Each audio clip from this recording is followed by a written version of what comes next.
하나님의 말씀 빌립보서 3장 12절부터 16절까지 봉독하겠습니다. 내가 이미 얻었다 함도 아니요 온전히 이루었다 함도 아니라 오직 내가 그리스도 예수께 잡힌 바 된 그것을 잡으려고 쫓아가노라. 형제들아, 나는 아직 내가 잡은 줄로 여기지 아니하고 오직 한 일, 즉 뒤에 있는 것은 잊어버리고 앞에 있는 것을 잡으려고 푯대를 향하여 그리스도 예수 안에서 하나님이 위에서 부르신 부름의 상을 위하여 쫓아가노라. 그러므로 누구든지 우리 온전히 이룬 자들은 이렇게 생각할지니 만일 무슨 일에 너희가 달리 생각하면 하나님이 이것도 너희에게 나타내시리라. 오직 우리가 어디까지 이르렀든지 그대로 행할 것이라. 아멘. 기도하겠습니다. 하나님 아버지, 오늘도 주의 생명의 말씀에 귀를 기울일 수 있는 은혜의 시간 주심을 감사합니다. 정말 주님께만 집중하는 시간 되게 하시고 오직 하나님의 은혜만을 기대하는 우리 모두가 되게 하여 주시옵소서. 우리 구주 예수 그리스도의 이름으로 감사하며 기도하옵나이다. 아멘. 오늘은 저 개인적으로는 굉장히 특별한 날입니다. 택시 운전석에 앉은 지 꼭 8년째 되는 날입니다. 지금 한국 교회가 참으로 어려운 상황 속에 처해져 있지만 특히 개척교회, 작은 교회들은 정말 굉장히 어려운 가운데서 목회를 하고 있습니다. 저 역시 8년 전에 효성동에서 목회할 때입니다. 월세 2달 빌렸더니 건물주가 비워달라 그래가지고 교회 문 닫는 것보다는 택시라도 하면서 계속 거기서 목회를 하기 위하여 마음을 먹었을 때 하나님께서는 귀한 목사님을 만나게 하셔가지고 그분이 원래 이제 일회서원 출판사 사장님이었는데 목사님이 되시면서 하나님 앞에 약속을 했대요. 책 만드는 달란트 주셨으니까 그 전도 소책자를 만들어서 무료로 배포하겠습니다. 그렇게 약속을 하셨던 목사님이신데 저를 만나자마자 그 얘기를 하시는 거예요.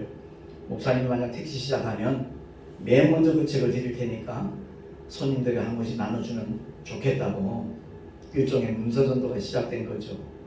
그래서 시작된 택시가 이렇게 8년 동안 하게 될 것은 제가 미처 예상 못했었어요. 그런데 8년간 하나님께서 만나게 하신 영혼이 12만 명입니다. 정말 이 택시가 참 전도하는 데 있어서는 특별한 공간이구나. 그 작은 공간이지만 목적지까지 가는 동안에 손님과 얼마든지 대화하면서 복음을 제시할 수 있으니까 정말 하나님의 각별한 섭리가 있었다 하는 것을 저는 개인적으로 느끼고 있습니다. 많은 분들이 중보기도 해줬고요. 물론 초창기에는 힐난하는 사람들도 있어요. 목사님 목회만 하셔야지 그게 무슨 짓이냐고, 그래갖고 교회가 얼마나 성장했냐고 그런 분들도 없잖아요. 있었어요. 그러나 호주 시드니에 그 무명의 노인 전도자 있죠. 미스터 제너의 그 일화를 제가 유튜브에서 보고 난 다음에 그 후로부터는 조금도 흔들리지 않습니다. 정말 하나님 앞에 서는 날 주님이 어떻게 평가하실지 거기에 대한 기대감을 가지고 지금도 이제 대기하고 있어요. 로마서 8장 28절에 주님은 이렇게 말씀합니다. 우리 한번 주보에 나와 있으니까 합독을 하겠습니다. 시작.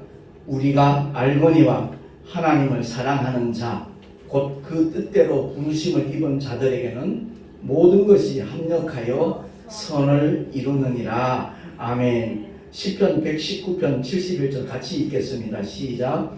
고난 당한 것이 내게 유익이라. 이로 인하여 내가 주의 율례를 배우게 되었나이다. 아멘. 제가 택시 전도를 시작하기 전에 26년 동안 목회도 저 열심히 했습니다. 그런데 그런 어려움을 겪고 난 다음에 택시 안에서 경험한 하나님의 사랑과 은혜는 이루 말할 수 없는 풍성한 은혜였고 지속적인 축복이었다는 것을 제가 이 순간에 다시 한번 고백을 합니다. 얼마나 감사한지 몰라요. 그 목사님 그 책자를 주셨기 때문에 8년 전 오늘 택시 운전대에 붙잡고서 운전석에 앉아서 타는 손님들에게 책자를 한 권씩 이렇게 선물로 나눠줬어요. 그게 벌써 8년 동안 7만 명에게 나눠줬습니다. 그 7만 명에게 나눠준 그 책자, 제겐 너무너무 정말 감사한 그야말로 매개체였어요. 그것이 없었다면 아직도 아마 기도하고 있었을 거예요. 하나님 인도해달라고. 근데 복음을 전할 수 있는 그런 매개체가 주어지니까 자신 있게 시작을 했더니 하나님께서 단계별로 정말 시간이 흐름에 따라서 지혜도 주시고 경험도 주시고 하셔서 지금은 그런 말을 제가 가끔 해요. 택시를 그만두더라도 어디서든지 누구에든지 정말 복음을 제시할 수 있겠다. 그런 노하우가 쌓여지니까. 그리고 4년 전에 이제 목사님들 14명에서 터키에 단기 선교 갔을 때도 같이 동행했던 목사님들이 그런 얘기를 해요. 아니 목사님 터키 사람도 아닌데 어떻게 그렇게 자연스럽게 다가가서 복음을 제시하는지 이해가 안 된대요.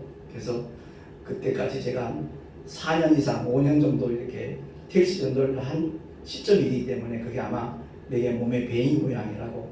그리고 하나님께서 지혜를 주시니까요 얼마든지 어디서든지 방법은 있더라고요. 우리가 목표와 목적이 뚜렷하면 정말 방법과 그 수단은요 날카로워지게 되어 있더라고요. 그래서 택시 누적 승객이 대략 12만 명인데 90% 이상이 그 말씀 소책자를 받아갔습니다. 그리고 말씀 소책자가 이제 인쇄가 중단된 이후로는 자체적으로 이렇게 전단지를 만들었어요. 이렇게 전단지를 만들어 가지고 여기 보면 내용이 이렇게 나와 있어요. 누구든지 보면 마음이 이렇게 움직일 수 있는 글귀가 있습니다. 주님은 길을 잃고 방황하는 당신을 기다리십니다. 그리고 이제 얼굴은 보이지 아니하지만 선한 목자의 품에 안겨져 있는 어린 양 그림이 있습니다.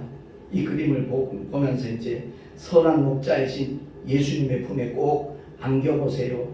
참된 기쁨과 평안이 가득하고 영원한 생명과 사랑의 천국을 당신도 얻게 될 것입니다. 이 글귀를 듣고 난 다음에 맨 밑에는 십자가와 함께 마태복음 11장 28절 말씀을 넣어놨어요.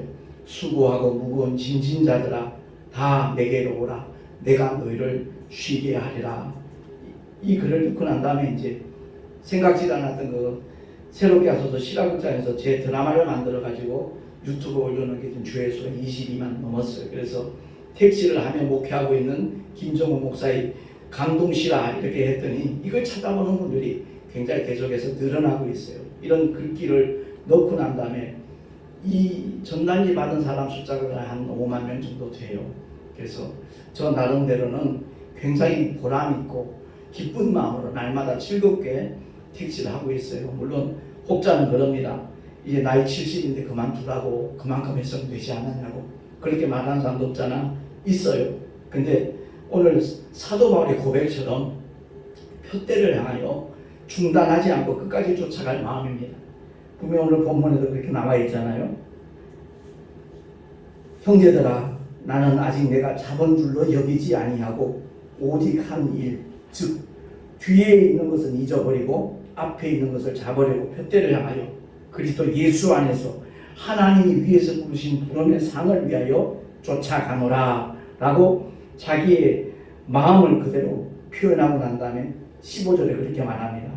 그러므로 누구든지 우리 온전히 이룬 자들은 이렇게 생각할지니 만일 무슨 일에 사도 바울의 생각과 달리 너희가 달리 생각하면 하나님이 이것도 너희에게 나타내시리라. 아멘. 그 침례교단에서 아주 귀한 사역을 하고 계신 윤석정 목사님이 한 25년 전, 30년 전에 그 목회자 세미나 사모 세미나에서 하신 말씀이 생각이 나요. 그야말로 복음 실은 수레바퀴로 잔인하게 우리 육신을 쓰는 사람, 그 사람이 정말 하나님의 사람이다. 그런 사람들을 하나님은 찾고 계신다라고 하신 말씀이 지금도 생생해요. 그렇습니다. 아무리 젊어 보여도 나이는 못 속이겠더라고요. 하루에 12시간째 운전하고 나면 녹초가 돼요. 그럼에도 불구하고 하나님이 주시는 그 기쁨과 희열은 이루 말할 수 없어요. 정말 그 은혜를 경험한 사람만 알 수 있는 경험이에요. 그래서 사도 바울이 나는 날마다 죽노라라는 그 고백이 어떤 고백인가 하는 것도 이렇게 느끼게 되고요. 그렇습니다. 택시는 복음을 전하기에 가장 특화된 공간이라는 것을 제가 경험하고 있는데, 특히 요즘 시대는 유튜브 시대라고 그러잖아요. 유튜브가 대세다 그래요. 그래서 저도 뭐 4년 전만 하더라도 유튜브하고는 전혀 상관없는 사람이었어요.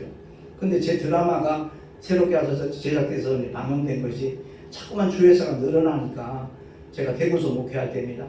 영남 대학교 학생들이 이제 가까이 경산시에 있는데, 그 친구들이 이제 제가 전도를 하면 그 당시 조회수가 한 19만 정도 됐어요. 목사님 수입 짭짤하시겠어요? 그러는 거예요. 무슨 수입? 그랬더니 광고 수입 들어오지 않냐고. 그래서 제가 내가 제작한 것이 아니라 새롭게 와서 CBS에서 제작한 거기 때문에 그쪽으로 아마 그 광고비가 들어가는 걸로 알고 있다. 그랬더니 목사님한테 좀 챙겨주는 거면 묻더라고요. 그런 거 없다 그랬더니 제가 또 이제 서울 그 온누리교회에서 특강을 부탁을 해가지고 25분짜리 짧은 거 2개 특강한 게 있어요. 그걸 열어보더니 용기를 자꾸 주는 거예요. 목사님이 직접 유튜브 올려도 충분히 할 수 있겠다고 얘기를 하는 거예요. 그래서 시작된 것이 벌써 2년 6개월 정도 계속 이렇게 유튜브에 이제 동영상을 올릴 수 있는 계기가 되어졌는데, 그렇습니다. 하나님께서는 어떤 환경에 있든 어떤 처지에 있든 하나님의 뜻을 이루기 위하여 몸부림만 하나님께서 돕는 손길들을 허락하신다 하는 것을 생생하게 제가 경험을 하고 있습니다. 그렇습니다. 최근에는 요즘에 이제 그 모델하우스에서 조기 분양 끝나는 바람에 부산에 사는 장로님이에요. 강희성 장로님이라고. 그 장로님이 모델하우스 방문한 사람에 나눠주는 물품을 굉장히 많이 준비를 했는데, 조기 분양이 완전히 완료됐으니까 남잖아요. 택시 전도하는데 도움이 될 거라고 이렇게 주시더라고요. 그래서 여기에다가 이제 저희가 스티커를 제작을 해서 붙였어요. 다른 것도 안 넣고 그냥 유튜브 채널만 넣었어요. 제 전화번호도 안 넣습니다. 채널만 넣고, 제가 원하는 것은 이 메시지를 공유하는 게 목적이지 우리 교회에 와서 같이 예배드리자 그 자체가 목적이 아니기 때문에. 그랬더니 받는 분들 반응이 참 좋아요. 또 물티슈가 굉장히 고급스러운 항균 99%인가 그렇게 되어 있더라고요. 코로나 시대다 보니까 아주 정말 기쁜 마음으로 즐겁게 받아가면서 유튜브 꼭 챙겨보겠다고 대답하는 사람들이 굉장히 많아졌습니다. 제가 8년 동안 이렇게 택시 전도를 하면서 13년간 제가 부흥사 활동을 했을 때, 한국기독교 영풍회에서 부흥사 할 때 제가 부흥회 갈 때마다 들려주던 예화들이 있어요. 그 예화들 몇 가지를 이제 가는 거리에 따라서, 요즘은 코로나 시대라 그 예화를 직접 들려주진 못해요. 대화를 많이 못하게 하니까. 근데 코로나가 시작되기 전까지는 거리에 따라 이제 몇 가지 예화를 이렇게 들려줘요. 이제 짧은 메시지와 큰 울림이라고 이렇게 유튜브에도 올라가 있습니다만은, 그 중에 이제 인생의 새 친구, 농부와 뿅아리 이야기, 바다 낚시를 간 아빠와 어린 딸 이야기, 이 얘기를 들려주면 상당히 반응이 좋습니다. 인생의 새 친구에 대한 건 탈무드에 나와 있는 얘기인데, 그것을 단어만 조금 바꿔가지고 어떤 날에 인생이라는 사람이 살고 있었다. 그에게는 정말 가장 사랑하는 첫 번째 친구, 그리고 두 번째 친구는 그보단 조금 못했고, 세 번째 친구는 그냥 이런만 친구지 별로 있으나 없으나 별 상관없다고 생각했던 친구가 있었는데, 그 인생이라는 사람에게 그 나라 임금님이 사자를 보냈다.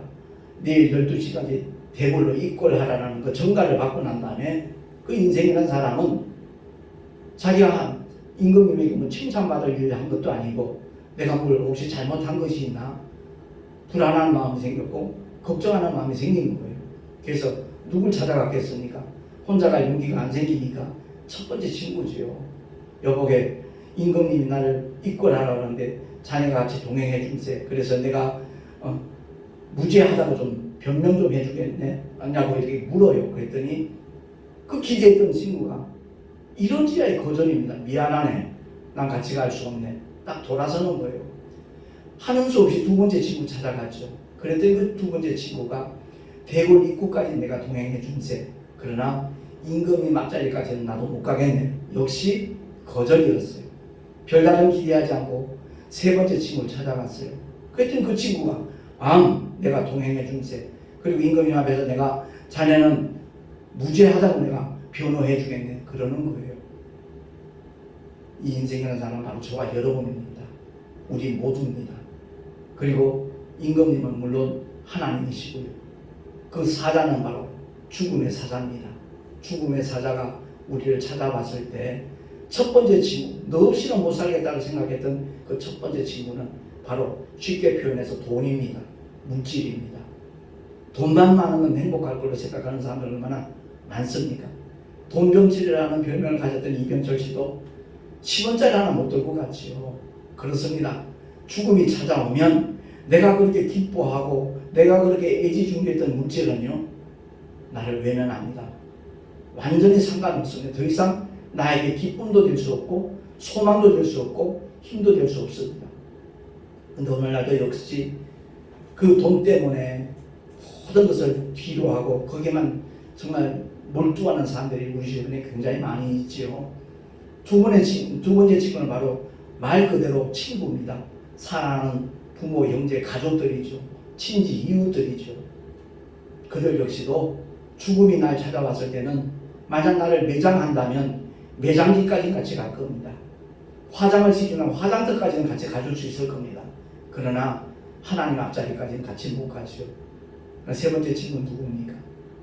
우리를 위하여 대신 십자가에 못 박혀서 피 흘려 죽으셨다가 사흘 만에 부활하신 인류의 구주 되신 하나님의 독생자 예수 그리스도십니다. 때로는 그러잖아요. 교회를 다니면서도 왜 이렇게 주님이 빨리 다가오냐고 귀찮게 여겨요. 성가시게 생각할 때도 있어요. 근데 죽음의 요단강물 앞에서 주여 나를 도와주세요, 나를 불쌍히 여겨주세요 고백하는 그 순간 주님은 아무렴 내가 너를 위해서 십자가에서 너 대신 피 흘려 죽지 않았냐, 인류의 모든 죄를 내가 처리하지 않았냐 그러시면서 저와 여러분을 변호하고 저 천국까지 정말 평안하게 입성할 수 있도록 도우시는 분이 우리의 주님 예수 그리스도신 줄로 믿습니다. 짧은 시간에 다 이 모든 예화를 들려줄 수 없지만 유튜브에 짧은 메시지와 큰 울림 이렇게 치면 그 여러 가지 예화들이 소개되고 있습니다. 근데 가장 관심 깊게 듣는 얘기는 다름이 아니라 바로 김포공항에서 탔던 손님 얘기입니다. 제가 그 당시에는 애니타임이라는 사탕을 하나씩 먼저 줬어요. 그때 그걸 받자마자 감동입니다. 내가 그렇게 택시를 많이 타고 다니지만 이런 경우는 처음입니다. 그러는 거예요. 그래서 더 좋은 선물 하나 드릴게요. 그랬더니 뭡니까? 이러는 거예요. 그래서 그 전도서 책자 김한선 목사님이 제공해 주신 그 전도서 책자를 하나 이렇게 건네줬더니 목소리 톤이 확 바뀌는 거예요. 됐습니다. 빨리 가죽이나 하세요. 그러는 거예요. 그래서 내가 그 책자를 받아 들고 이제 목적지를 이렇게 내비게이션에 입력을 하고 출발했더니 자기가 생각해도 사탕 줬을 때, 책 줬을 때 너무 상반된 반응을 보인 게 미안했던지 묻지도 않은 얘기를 하는 거예요. 사실 저는 박수무당입니다. 30년 동안 작두를 타봤고 어제도 제주도 내려가서 작두 한 번 타고 복채 2천만 원 벌어갖고 오는 길이라고 자랑삼아 얘기를 해요. 그래서 인생에 후회 없으세요? 전혀 없대요. 잘 먹고 잘 삽니다 이러더라고요. 그래서 죽은 다음에도 후회 없을 것 같으세요? 그랬더니 예? 거기까지 생각 안 해봤고 생각해보고 싶지도 않대요. 그러게 제가 질문을 던졌죠. 임종 지켜본 적 있습니까? 그랬더니 너무너무 많이 봤대요. 왜냐하면 유명한 박수무당이니까 죽기 전에 막 이상한 소리하고 발작하고 막 그러니까 그거 좀 무마시켜달라고 진정시켜달라고 많이 불려다녔다는 거예요. 그러기에 제가 혹시 그들이 숨이 끊어지기 직전에 한 말 생각나는 거 있다고 했더니 있죠 그러더라고요. 뭡니까? 그랬더니 네 고모가 나 데리러 왔는데 네 할아버지가 나 데리러 왔는데 그 옆에 시커먼 것들이 같이 다 따라와 있다. 무섭다. 안 갈란다. 가장 많이 들은 얘기래요. 그래서 그 얘기할 때 유가족들 반응이 어떻던가요? 죽을 때가 되니까 헛것이 보인다고. 왜냐하면 그런 현상이 일어나고 난 다음 1, 20분 안에 거의 숨이 끊어지니까 자기도 그 말을 참 많이 했다고 얘기를 하더라고요. 그러게 제가 그때부터 얘기를 좀 했습니다. 사람들은 헛것이 보인다 얘기하지만 사실은 그제서야 진짜가 보이는 겁니다. 살다가 죽으면 그만이지 천국이 어디고 지옥이 어디냐고 큰소리 뻥뻥 치던 사람들도 마지막 순간에는 자기가 어디로 끌려가는지 압니다. 그래서 거기 안 따라가려고 안간힘 써도 버티다가 숨이 딱 멎어버리면 팔다리가 완전히 나무토막이 된답니다. 장의사들 얘기입니다. 그래서 장의사들이 교회 장례식을 반기는 이유가 다른 것 없이 수의를 입히는 게 너무 편하다는 거예요. 자는 사람 옷 입히듯이 팔다리 다 끼울 수가 있는데 이상하게 안 믿는 사람들은 나무 토막처럼 굳어오니까 손목, 팔목, 어깨 관절 다 꺾어서 부드럽게 풀어놔야 되고 발목, 무릎 관절까지 꺾어 풀려면 보통 20-30분 정도 작업을 해야 되는데 별도의 수고비를 청구할 수 있는 대목이 아니다 보니까 자기들도 모르게 교회 장례식 그러면 반긴다고 한다 그랬더니 무릎을 탁 치면서 이제서야 궁금증이 풀렸다는 거예요. 그래서 똑같은 사람 몸인데 왜 다른지 아느냐? 그랬더니 모른다 그러더라고요. 바로 가는 길이 다르기 때문에 그렇다. 나도 언젠가 죽을 거다. 근데 예수 믿는 사람의 죽음은 그 죽음이 천국문 열리는 시간이다. 자기 집 들어가면서 현관문 열고 들어갈 때 두려워하는 사람 아무도 없다. 편안하게 현관문을 열고 자기 집에 들어간다. 마찬가지로 예수 믿는 사람은 바로 죽음이 천국 들어가는 현관문 여는 시간이기 때문에 편안하게 기쁨으로 기대하고 소망이 넘쳐서 죽음을 맞이한다. 우리의 몸이 경직될 이유가 전혀 없다. 편안하다. 근데 똑같은 사람이지만 믿지 않는 사람들, 하나님의 사랑을 끝까지 거부하고 그 은혜를 받아들이지 않는 사람들은 그 죽음이 바로 지옥으로 떨어지는 맨홀 뚜껑 열리는 시간이다. 그 공포감은 당사자 외에 모른다. 그러다 보니까 거기에 안 끌려가려고 막 힘주어서 버티다가 숨이 다 끊어져 버리면 온몸이 경직된 상태에서 나무 토막처럼 되는 것이다. 그랬더니 그분 하는 말이 자기도 중학교 다닐 때까지는 교회를 다녔다는 거예요. 제가 그 말에 좀 충격을 받았어요. 근데 그 사람 고백이 여학생 꼬시려고 교회를 다닌 것이지 예배 드리려고 다닌 건 아니라고 얘기를 하더라고요. 그래서 하나님 사랑에 대해서 좀 들려줘도 되겠냐 했더니 들려달래요. 그래서 들려준 게 바로 농부와 병아리 이야기예요. 그 유튜브에 이제 들어가면 이제 보실 수 있는데 그 얘기를 다 듣고 난 다음에 목적지에 도착하니까 목사님 한 가지 부탁이 있습니다 그래요. 뭔데요? 그러니까 처음에 저 주시려고 했던 책, 그 책 저도 한 권만 주실 수 있냐고. 물론이죠. 그리고 그 책을 줬어요. 그게 국민일보에 기사로 소개되는 바람에 새롭게 와서 제작진에서 출연을 요청한 거예요. 그래서 기왕이면 내가 택시 전도할 수 있도록 책 주시는 목사님이 계시는데 그 목사님하고 같이 출연하면 어떻게 했냐고. 여기 전단지에 본 조기보 목사님이에요. 이 당시 이제 김학중 목사님이 사회를 봤거든요. 그 탤런트 전 이름을 잊어먹었다. 그 두 사람에서 이렇게 진행할 때 이제 같이 출연을 했어요. 내가 택시 전도하죠. 책 주시는 목사님 같이 출연하면 어떻게 했냐고 했더니 그러면 더 의미가 있겠다. 그래가지고 이제 방송에 같이 나갔던 것이고요. 어쨌든 우리 모두가 꼭 기억해야 될 것이 있어요. 주변에 살다 죽으면 그만이지라는 그런 얘기하는 분들 참 많습니다. 천국과 지옥이 어디 있냐고, 너 가봤냐고 그렇게 얘기하는 사람 굉장히 많아요. 사실 저희 부친께서 그랬습니다. 제가 늘 복음을 전하면 천국과 지옥 봤어? 죽어봐야 알지. 늘 그러셨어요. 그래서 제가 아버지 그 말씀 맞아요. 죽어봐야 알아요. 그런데 죽었는데 천국과 지옥이 실존하더라. 그때는 이미 기회가 없는 겁니다. 돌이킬 수가 없는 겁니다. 그 말이 저희 아버님 마음에 좀 충격이 됐던 것 같아요. 돌아가시기 전 한 5개월 정도를 저희 부부가 모셨어요. 그렇게 완강하던 분이 제가 설교를 하든 제 아내가 설교를 하든 맨 앞자리에 앉아가지고 아멘 아멘 아멘 하시는 거예요. 상상도 못했던 일이 진행이 되더라고요. 참 하나님의 은혜를 정말 기대하고 우리가 기도하는 것에 대해서는 하나님께서 반드시 책임져 주는 줄로 믿으시기 바랍니다. 그래서 그 글을 일본에 여기다 넣은 거예요. 전단지에다가 뭐 누구하고 상의해서 넣은 것도 아니고요. 내 경험 속에서 우리 아버지가 늘 하시던 말씀, 그런 생각을 믿지 않는 모든 사람들 다 공동적으로 이렇게 갖고 있는 생각이거든요.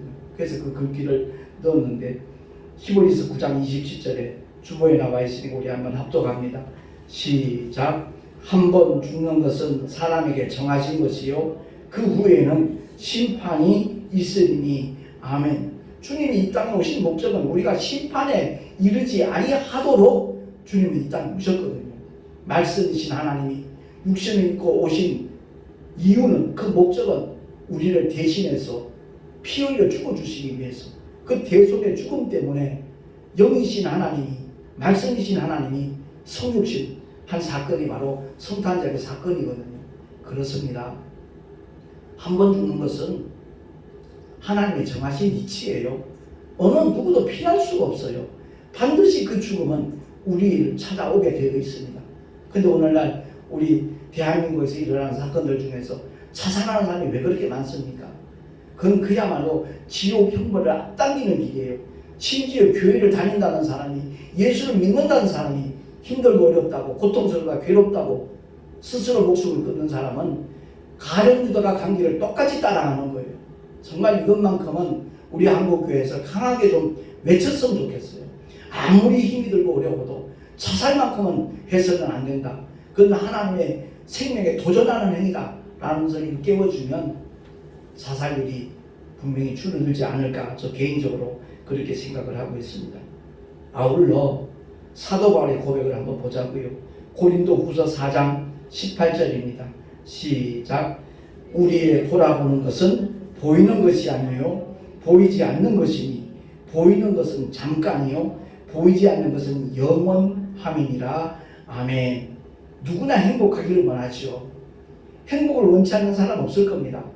이 세상 사는 날 동안 한평생 부자와 거지 나사를 나오는 그 부자처럼 돈 많이 벌고 풍성한 삶을 누렸다고 할지라도 그것으로 그야말로 영원히 마감이 된다면 그건 불행한 인생의 주인공이 되는 그 뿐이잖아요. 거지 나사로 아무리 고통스럽고 괴로움 속에 있을지라도 하나님께서 그 영혼을 취하여 가시는 순간까지 그는 하나님의 위로를 받으면서 믿음을 지킨 사람이거든요. 그러니까 부자는 그 당대에 그렇게 유명한 사람, 인기 있는 사람이었을 텐데 성경에는 그 사람의 이름이 소개되지 않았습니다. 그러나 가장 처참하고 비참하고 불행한 삶의 연속이었을지라도 거지는 그 이름이 나와 있거든요. 나사로, 하나님의 위로라는 뜻입니다. 저와 여러분이 이 세상 사는 날 동안 참 힘들고 고통스럽고 괴로운 일 겪지 말라는 보장 아무도 없습니다.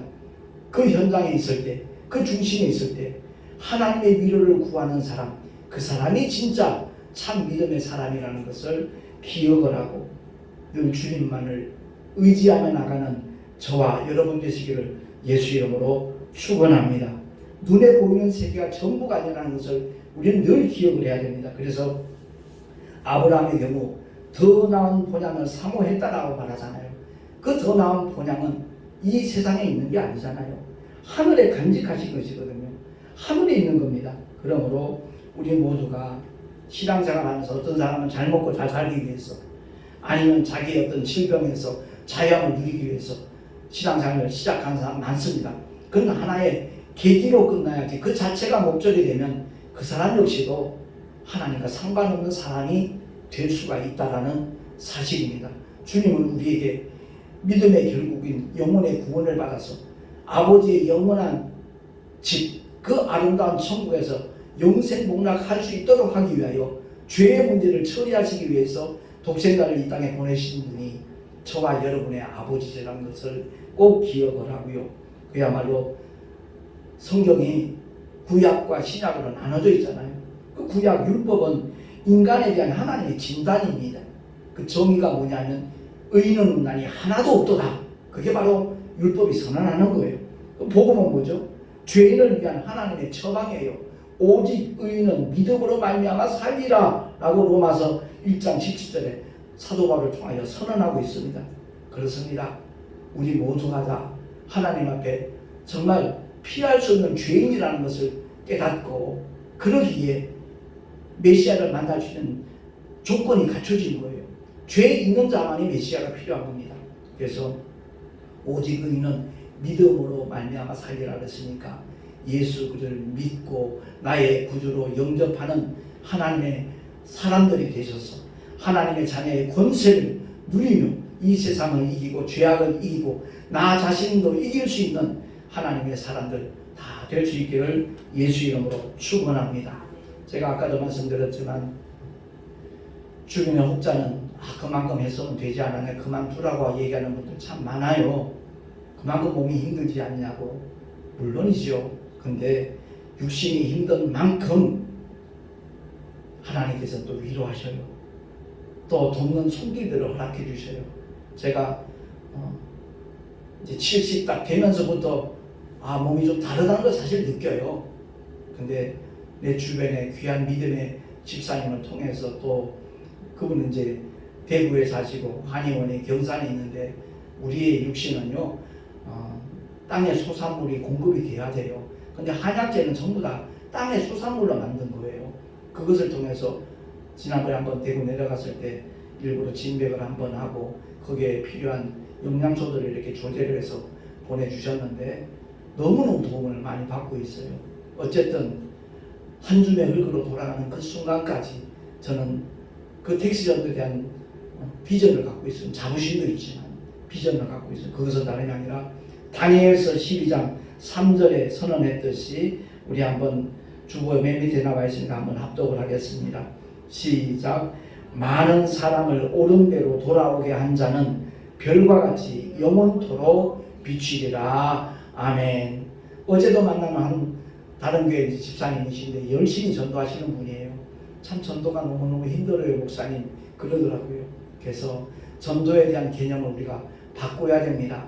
꼭 전도해서 우리 교회에 출석시키고 등록시켜야 전도한 걸로 간주하는 이 풍토를 빨리 깨뜨려 버려야 됩니다. 씨 뿌리는 자의 비유를 통해서 우리는 분명히 기억을 해야 될 것입니다. 주님이 어디가 옥토인지 어디가 길가인지 어디가 가시던 물인지 어디가 돌짝밭인지 그거 살펴보고 씨를 뿌려라 말씀하신 적이 없다. 우리는 이 복음을 제시만 하면 된다. 더더구나 이 유튜브를 통해서 이 동영상을 이렇게 소개만 해도 그것도 하나님께서는 정말 아름답게 선하게 인도하시는 분이 전능하신 하나님이시니까 그야말로 유튜브 채널 소개하는 것만 하더라도 전도의 일환이 될 수 있다. 이게 목사님 말씀 맞아요.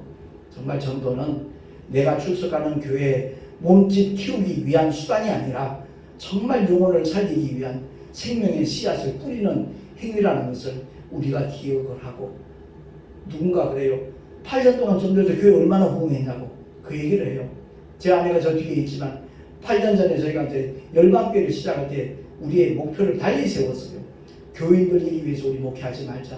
정말 예수 그리스도의 제자가 될 수 있도록 하기 위하여 복음의 씨앗 뿌리는 데만 우리가 역점을 두자라고 시작을 했어요. 그랬기 때문에 택시 전도를 그렇게 8년 동안 하면서 우리 교회에 출석한 사람 20명도 안 돼요. 대구에서도 마찬가지, 그전에도 마찬가지. 그럼에도 불구하고 기대감을 갖는 것은 하나님께서 모든 과정을 보시니까. 그리고 어느 곳에 있든지 민들레 홀씨의 법칙과 똑같아요. 정말 그 민들레 홀씨가 싹이 날 수 있는 조건만 갖춰지면 어디서든지 똑같은 생명력을 나타내는 거거든요.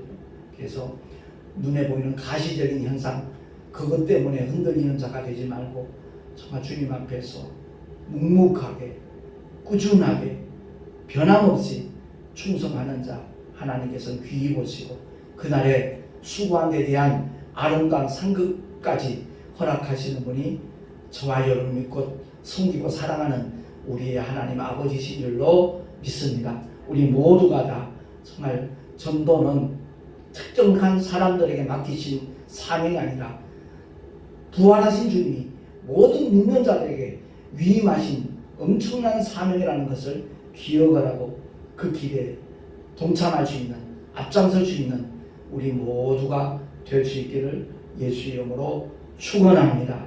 기도하겠습니다. 하나님 아버지 오늘도 우리에게 허락하신 하나님의 생명의 말씀을 통하여 우리 스스로를 돌아봅니다.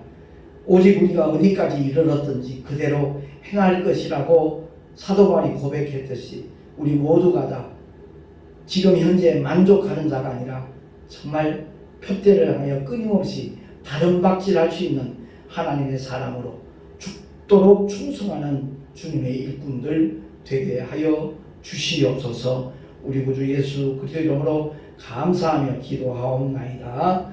아멘. 교회 소식 주보를 참고하시기 바랍니다. 제가 2주 전에 우리 같은 교단 노회에 계신 목사님이 전화를 주셔서 오늘 직분자 헌신 예배를 하는데 좀 말씀 전해 주시냐고 그러기에 아유 고맙습니다. 더더구나 제가 택시를 딱 8년째 되는 날인데 하나님께서 또 의미 있게 이렇게 주의 말씀을 전할 수 있는 기회 주셔서 고맙다고 이제 인사를 표했지요. 오늘 1시 30분이라고 연락이 왔더라고요. 인천 시용교회 그 조용만 목사님 시무하시는 교회에서 또 말씀을 전하는 데 위해서 중보기도 해주시면 참으로 고맙겠습니다. 자, 이제 드린 예물 위해 잠시 기도하고 축도로 예배를 마치도록 하겠습니다.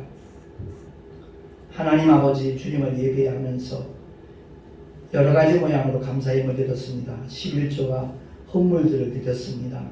택시 정도에 동참하는 손길들도 있습니다. 하나님 아버지 일일이 기억하여 주시고 그들의 삶의 자리에 주님이 함께 하시는 믿음의 증거들이 기사와 이적으로 또한 축복으로 나타나게 하여 주시옵소서. 이 예물이 쓰여지는 곳곳마다 하나님의 영광이 나타나게 하시고 주님의 거룩하신 영원한 생명이 나누어지는 은혜 위에 은혜까지 주님 허락하여 주시옵소서. 우리 구주 예수 그리스도의 이름으로 감사하며 간절히 축복하며 기도하옵나이다. 아멘. 이제는 우리 구주 예수 그리스도의 크신 은혜와 하나님 아버지의 끝없는 영원하신 사랑하심과 보혜사 성령 하나님의 내주교통 인도하심과 축복하심이 정말로 주님이 맡겨주신 사명이 바로 전도의 사명이라는 것을 기억하고 그 대열에 동참하리라 결단한 하나님의 사람들 머리 위에 그 가정과 자녀들과 또한 그 삶의 터전과 주께서 피로 값주고서 주님의 모든 교회들 위에 지금으로부터 영원토록 함께 있을지어다. 아멘.